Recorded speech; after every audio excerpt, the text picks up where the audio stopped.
Okay, well, I took a little bit of time to do a bench test here, and how I thought maybe this needed to go together.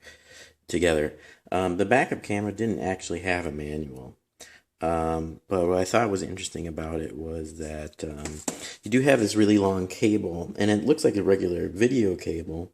And I did have to use this because the output on the camera is, the cable on the camera is a female, and so is the one on the back of the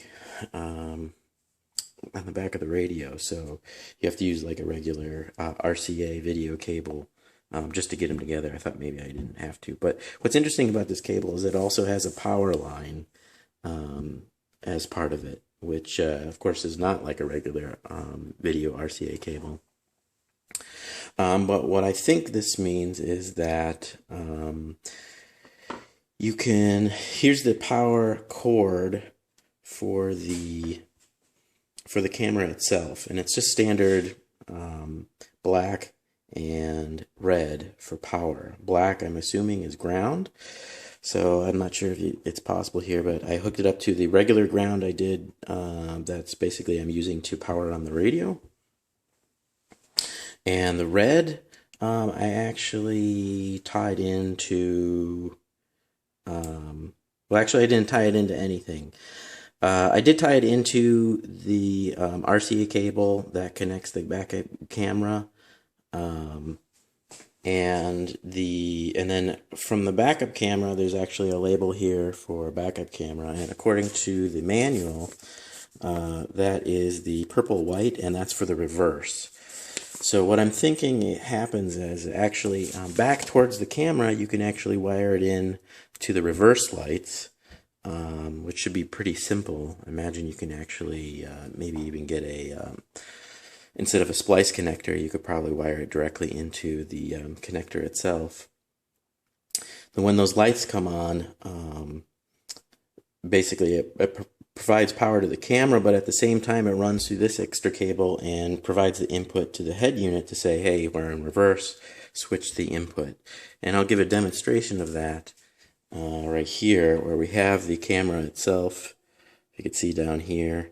And this, even though this is black, this is actually connected, so the power input for the camera, and also, like I said, it's going along the connection on this video cable, and then wired back to the head unit.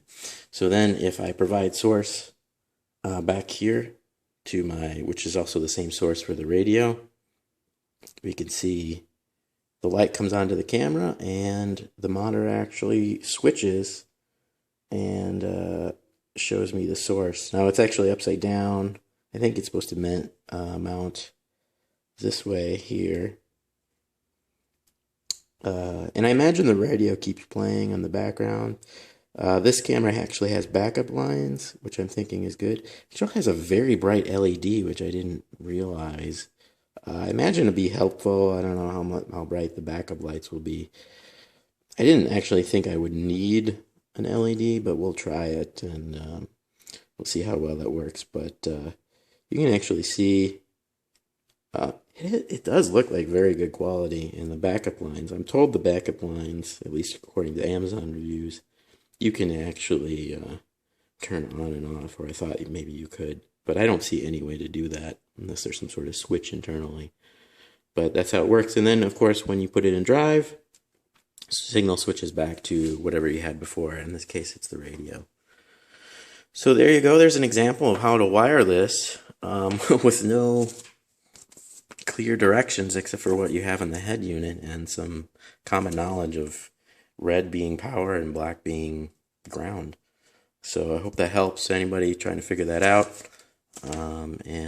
The next video will probably do some work in the actual dash of the vehicle to verify that all the inputs work for my connectors.